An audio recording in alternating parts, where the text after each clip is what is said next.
at mangga. Kumain ng prutas, lakas ay makuha. Kumain ng prutas araw-araw, lusog katawan ay tiyak. Kumain ng prutas araw-araw, kalusugan ay tiyak. Peras at bayabas, suhat at papaya, prutas ay kainin para sa masayang bata.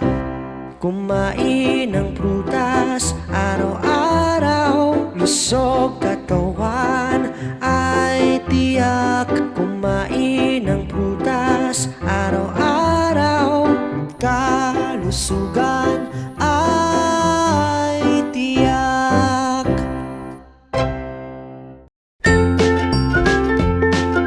Mga bata, huwag kalimutan i-like ang video, mag-subscribe sa aming channel, at pindutin ang notification bell.